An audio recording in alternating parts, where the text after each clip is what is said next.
جو اسلام ہمیں یہ کہتا ہے کہ عورت جس کی آواز بھی اتنے پردے میں ہونا چاہیے کہ اگر امام مسجد میں رکوع کرنا یا سجدہ کرنا بھول جائے یا ایک رکوع کے بجائے 2 رکوع کر لے اور کسی مرد کو پتہ نہ ہو، پیچھے کوئی ٹوکنے والا نہ ہو، سبحان اللہ اور الحمدللہ کہنے والا نہ ہو، اور عورت کو معلوم ہو، عورتوں کی صفیں لگی ہو پیچھے پردے کے پیچھے، ان کو معلوم ہو کہ امام بھول گیا تو ان کو اتنی دور سے سبحان اللہ اور الحمدللہ کہنے کی ضرورت نہیں، اللہ اکبر کہنے کی ضرورت نہیں ہے، کیونکہ اگر وہ بولیں گی تو ان کی آواز مرد سنیں گے، ان کی آواز بھی کہیں فتنہ نہ بن جائے اور نماز پڑھنے والے مردوں کے ذہن میں گھس نہ جائے کہ بڑی سریلی باریک آواز، بڑی جادو والی آواز ہے، اور کہیں پھر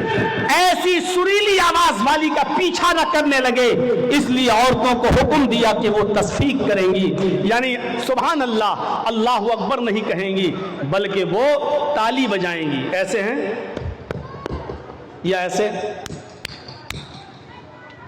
اور اس آواز کو جب امام سنے گا تو سمجھ جائے گا کہ میں بھول گیا ہوں۔ غور کر رہے ہیں؟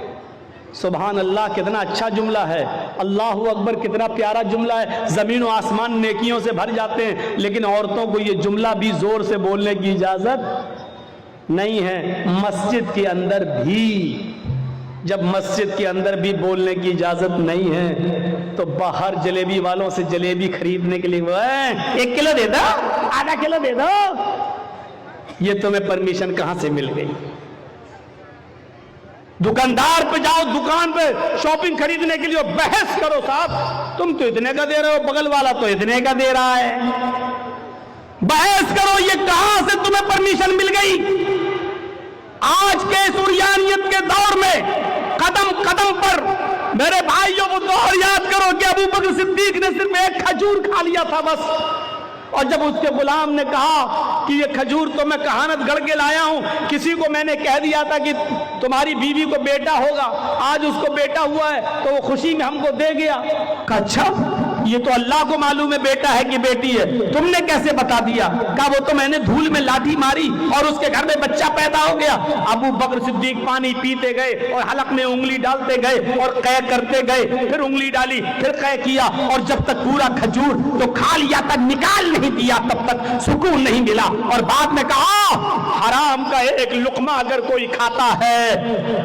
1 لقمہ، تو اللہ تعالیٰ اس کے دل کو سیاہ کر دیتا ہے، سیاہ کالا کر دیتا ہے، اور جب تک وہ توبہ نہ کر لے اللہ اس نقطے کو مٹاتا نہیں ہے، توبہ کر لیتا ہے تو نقطہ مٹا دیتا ہے، اور توبہ نہیں کرتا تو وہ نقطہ بڑھتے بڑھتے پورے دل کو کالا کر دیتا ہے۔ آج قدم قدم پر آپ دیکھ لیجئے،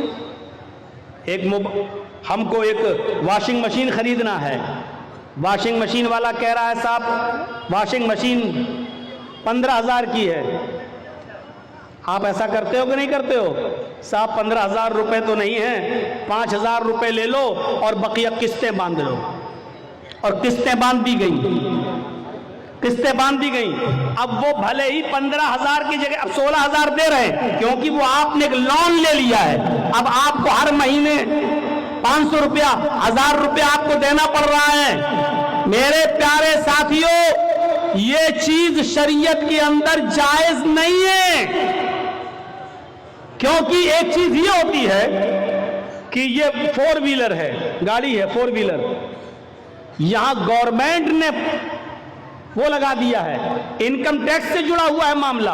یہ گاڑی 15 لاکھ روپے کی ہے، جرجی صاحب اگر ڈائریکٹ 15 لاکھ کیش دے رہے ہیں تو انکم ٹیکس کو جواب دینا پڑے گا، یہاں لون لینا جائز ہے، انکم ٹیکس سے بچنے کے لیے یہاں لون لینا جائز ہے، 5 لاکھ روپے دے کر بقیہ 10 لاکھ روپے کا لون کر دینا تاکہ انکم ٹیکس سے ہم بچ سکیں، یہاں لون لینا جائز ہے۔